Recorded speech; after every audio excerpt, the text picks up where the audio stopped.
Saturday, I think it's an appropriate time. And after that, I would say पहले अमेरिकी राष्ट्रपति Donald Trump ने Hamas को चेतावनी दी कि अगर उसने 15 फरवरी 2025 की दोपहर 2 बजे तक सभी इजरायली बंधकों को रिहा नहीं किया तो वो गाजा में नर्क की तबाही ला देंगे। और ट्रंप के इस बयान के बाद पीएम नेतन्याहू ने भी हमास को चेतावनी दे दी है कि अगर उसने सभी बंधकों को तय समय पर नहीं छोड़ा तो इजरायली सेना गाजा पर फिर से हमला कर देगी। Saturday at 12 o'clock, I think it's an appropriate time. लेकिन इस सबके बीच इजरायल से करीब 2000 किलोमीटर की दूरी पर बैठा यमन का हूती पिछले कई दिनों से शांत है। दरअसल गाजा में युद्ध विराम की घोषणा के बाद हूती ने इजरायल और लाल सागर में हमले रोक दिए थे। वो हूती ही था जो 7 अक्टूबर 2023 के हमले के बाद हमास के रक्षा कवच के रूप में सामने आया था। उस वक्त हूती ने लाल सागर में हमले शुरू कर दिए थे और देखते ही देखते हूती तेल अवीव तक चला आया था। हूती की मिसाइलों और ड्रोन ने इजरायल के अलग अलग हिस्सों में खूब तबाही मचाई थी। लेकिन अब जब नेतन्याहू ने गाजा पर फिर से हमले की धमकी दी है तो हूती ने भी इजरायल के खिलाफ जंग की तैयारी कर ली है।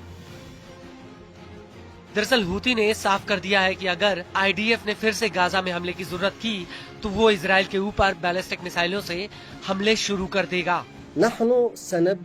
हूती के मुखिया सैयद अब्दुल मलिक अल हूती ने 2 टूक कह दिया कि इजरायल फिर से गाजा में जंग छेड़ने के बारे में सोचे भी ना। अल हूती का कहना है कि हमारे हाथ ट्रिगर पर हैं और हम इजरायली दुश्मन के खिलाफ लड़ने के लिए तुरंत तैयार हैं। अगर इजरायल ने गाजा के खिलाफ फिर से आक्रामकता शुरू की, क्या आपको लगता है कि गाजा के लोग जिन्होंने इजरायली बमबारी का विरोध किया था अपनी मातृभूमि को आपको बेच देंगे? अल हूती का कहना है कि अगर गाजा में फिर से युद्ध शुरू हुआ तो हम किसी भी वक्त सैन्य हस्तक्षेप के लिए तैयार हैं।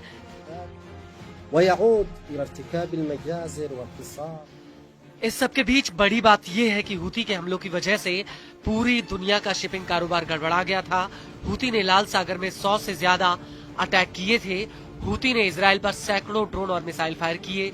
हालांकि हूती को रोकने के लिए अमेरिका, ब्रिटेन और इजरायल ने यमन के भीतर हूती के ठिकानों पर कई हवाई हमले किए थे, लेकिन उसके बावजूद भी हूती के हमलों में कोई कमी नहीं आई, बल्कि हूती ने और ज्यादा आक्रामक तरीके से इजरायल पर अटैक शुरू कर दिए थे।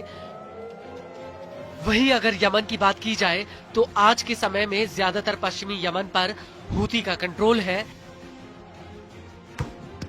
यमन की राजधानी सना पर सितंबर 2014 से हूती का नियंत्रण है।